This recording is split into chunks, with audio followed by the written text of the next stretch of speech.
Hello there everybody, Bilbo10000 here, bringing you another episode of Shadow of the Colossus. This is episode 11, and today we're taking on the 11th Colossus.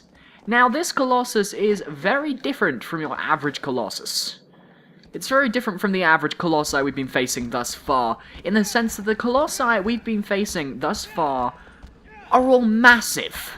This one is not. Now to get to it, we have to take the same road that we would go to get to Quadratus, or Gaius, or Hydrus, or any of the ones that are in the north sector. But instead, we're going to go to that desert area that the bridge goes through. That area that I said that we wouldn't be going through just yet. We'll be taking that area and we'll be, crashed into the pillar. Silly me.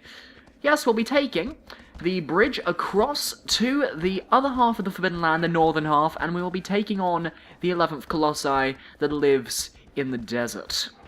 Let us quickly just take a look at the Quadratus' remains as they appear and render themselves and have a moment of silence once they have rendered. Okay, moment over, I don't really give a damn. Let's continue on to the desert. Woohoo! Anyway, this Colossus, in my opinion, it's exciting, in the sense that you get a new item to use against it. It's a fresh, different Colossus compared to the others, and it's a pretty intense fight if you're not too sure what you're doing. So anyway, if we zoom in like this, we can see the desert. We're not turning to the left, which goes to Gaius. No, no, no. We're going this way. We're going straight into the heart of the desert. Now, surprisingly enough, you'd expect there to be a Colossus in this first little deserty area, wouldn't you? I mean, it's like the perfect place for some sort of arena, right? No. No, it's not. It's nowhere near perfect for an arena. That's a different desert. Plus, there's a save shrine and a giant bridge in the middle of the place. And then again, I feel like there could be a Colossus that uses the giant bridge to great effect. If they'd obviously implemented something like that in, but they didn't, and we're going to ignore whatever lizard is in that save shrine, because I'm not interested in lizards after Lizard Fruit Attacking Simulator, which was the Barber episode, and the Kuromori episode somewhat.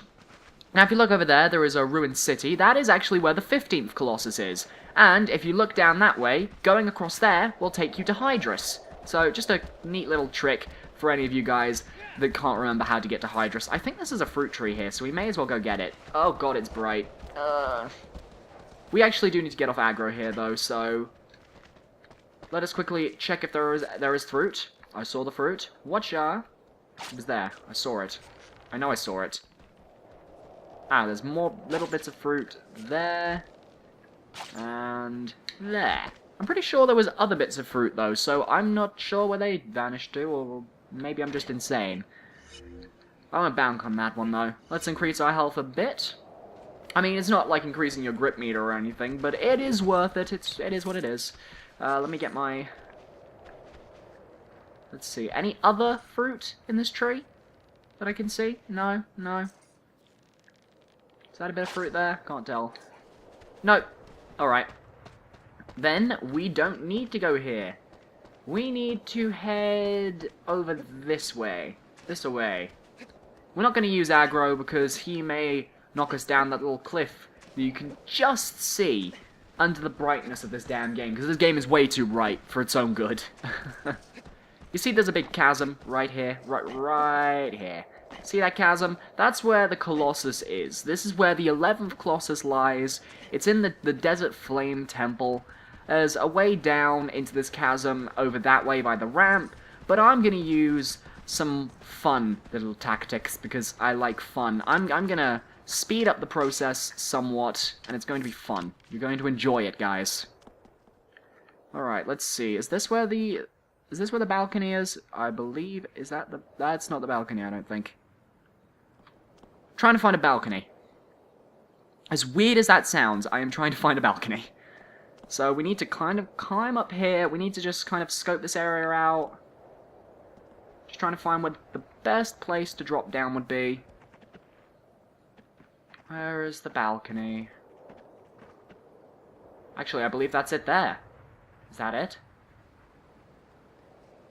I can't tell. No, I don't think that's it. That's not it, no.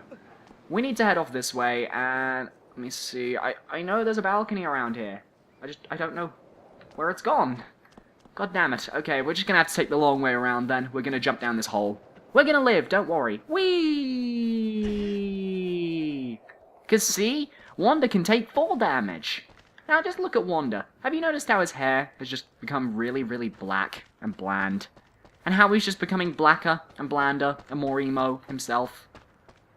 That is, that's a side, a little aside to you guys. It's just a little thing that I've noted that you guys may want to note. Now, this is where we fight the Colossus. You got some nice torches over there, some pillars. One of them is broken, so that means not taking very good care of the place. And right above us is where the Colossus actually is. This is Celosia. Celosia is the 11th Colossus. I personally think it's a female, and it looks like a kitty, but it's also a kind of a bull. It's kind of a little bull kitty. Or a boar. That's what it is. It's a boar.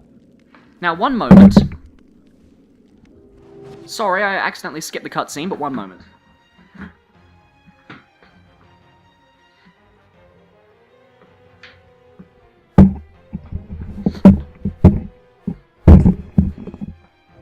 Three, two, one. Okay, so I may have skipped the cutscene, but all it does is it jumps down and it tries to scare you. Now, your main concern is not getting hit with the kitty, because the kitty, when it hits you, is exceptionally bad. Why am I not gripping? What you have to do is you need to climb to the top of one of these brazier... Climb to the top of the damn brazier, and then wait for the... Where's the Did he really fall off the edge? Ah, that doesn't happen often. But yeah, it's gonna ram us right now. And when it rams us, it drops a flaming torch, which we can then pick up. Why would we need to pick up this torch? Well, I'm glad you asked that, guys. Because I am actually going to answer. The flaming torch, which for some reason doesn't have an icon on the item screen, needs to be lit with the fire. And do that enough, and then we need to kind of turn Celosia around, because this Colossus is afraid of fire. That's the gimmick. And what we need to do is we need to swing it towards the edge. And it's kind of hilarious making this creature fear the thing that it's sworn to protect. Now, chances are this torch is going to run out before we reach the edge. That's fine. Don't get too close to Celosia, because if you do, it will try to swipe at you in an attempt to stop the torch from burning it, because that is what cats do. I have a cat on my bed right now. He was just chewing on the headphones of my Nintendo 3DS, which is why I had to pause and skip the cutscene by mistake, which was completely my mistake. I did not mean to skip the cutscene in any way. But now Celosia has fallen off of the building because it's kind of stupid. It's kind of unconscious, but its eyes are still open, and now we can get our sword and we can plunge it into his back. No, that's not creepy at all. Alright, where are you? Uh-oh, this isn't good. Ugh. And stab. And as you can see, the attacks do very maximal damage. 3 hits is all it takes to kill Cenobia, and depending on where you kill it, it will actually cause its death animation in the place that you kill it.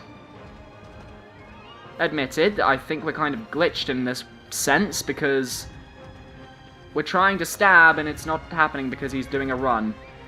Stop running! Okay, okay, we just need to wait for him to stop running and then stab. Ugh! Stop running! Stop shaking! Stop shaking! I need to stab you! This is the problem with this fight, is literally just the stabbing part. Gonna stab you. There you go, you're dead. Finally. And with that, Celosia is down. Now, if you kill it outside, this death animation will actually happen outside. It's really cool. I quite like that little attention to detail. And you know what? I'm gonna let the tendrils of Black Doom try and take me. I dare them to. I'm gonna jump down here. They can't find me. They found me. Damn it. It's even better when you try to jump from the place where Celosia fell, and then they hit you mid-air. It's so cool. Because it kind of slams into you, kind of freezes you in mid-air, and then you just fall. You just plummet. It's beautiful. Anyway, that is actually this episode done. That's episode 11 of Shadow of the Colossus. If you've enjoyed, feel free to leave a rating because all ratings are much appreciated. If you would like to check out part 10, part 12, or the actual playlist of the series, there are annotations in the top left for part 10, top right for part 12, and on the top middle left for the Shadow of the Colossus playlist. If you'd like to check out another LP of mine that is currently ongoing that you might be interested in, Captain Toad Treasure Tracker is in the annotation on the top middle right. Thank you so much for watching this episode of Shadow of the Colossus, and I'll be seeing you next time, guys. Goodbye.